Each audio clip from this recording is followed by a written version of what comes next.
everybody, this is the website boy again with tutorial number 10. And today we're going to be talking about strings. All right, this is something very important to in PHP, so you need to pay very close attention.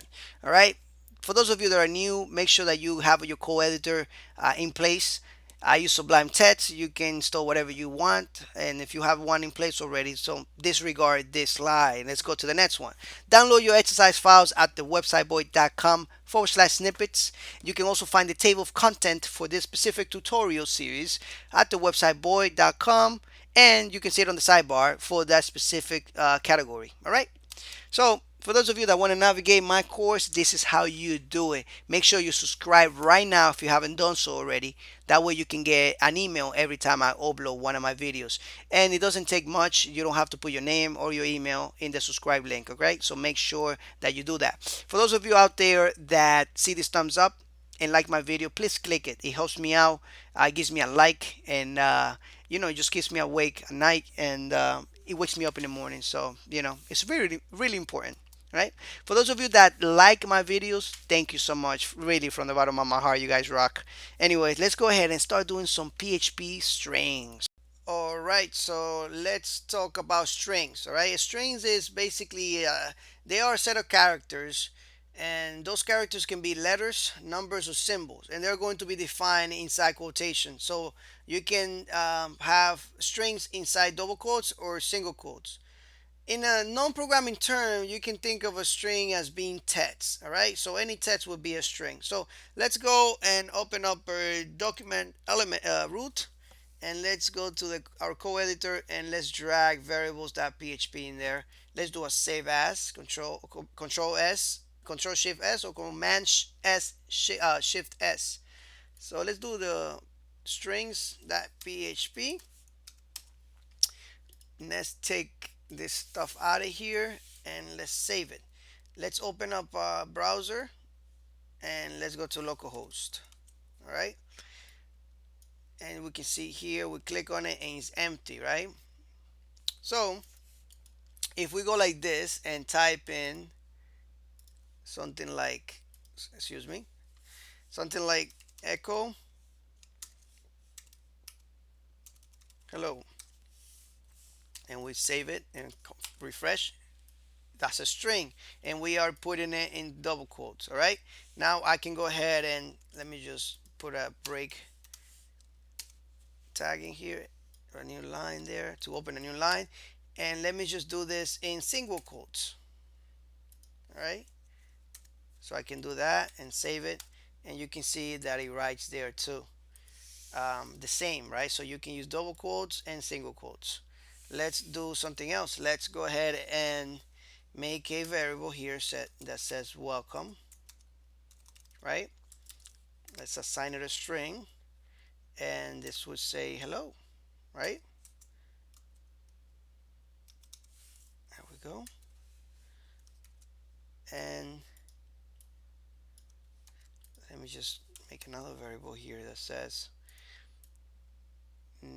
that it's called name, and let's put website boy, right?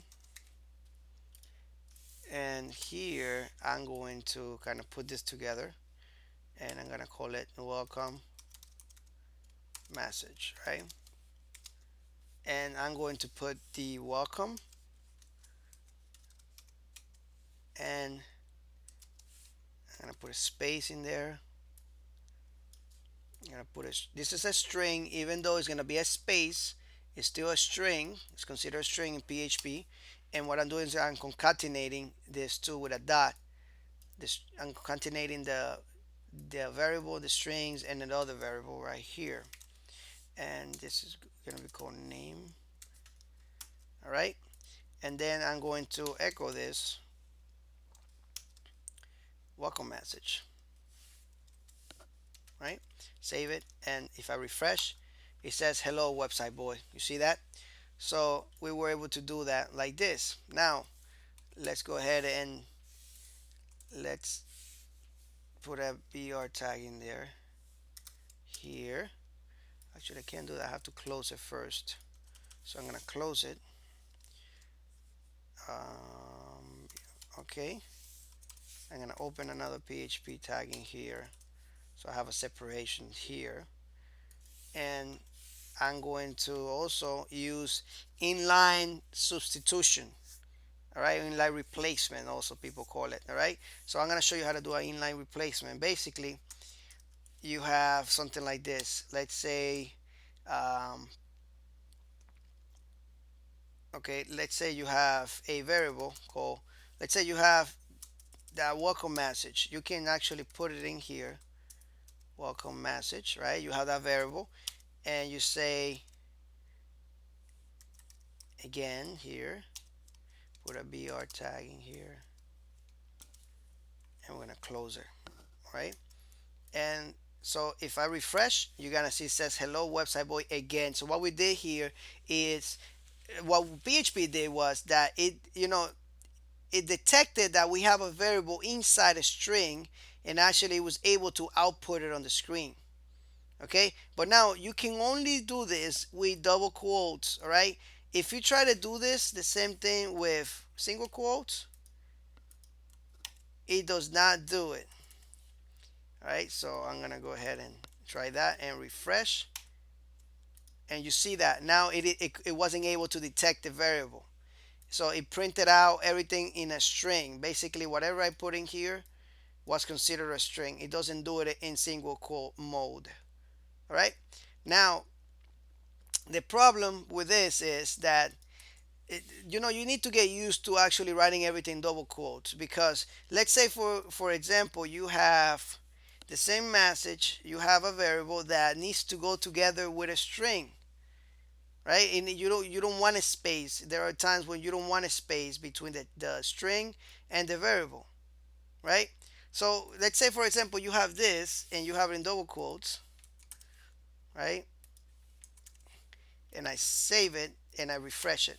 Look what happened. You get an error because now PHP is like looking at this whole thing like one variable.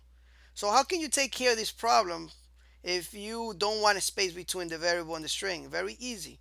All you do is put open curly bracket, and you put actually a close curly bracket here and an open one here, and then you save it and you refresh it, and now you see that the space is not here anymore, and we were able to tell PHP, listen, we have a variable here, please print out the variable, and then after that curly bracket is the text, is the string. So that's how you take care of that issue there. All right, so remember, you're gonna have all these files, and by downloading the exercise files in the bottom of this video. But anyway, I want to thank you for watching my tutorial, and I appreciate all your support. And if you like this video, please like it and go to the next video and keep learning some more PHP. Thank you again, and have a wonderful day.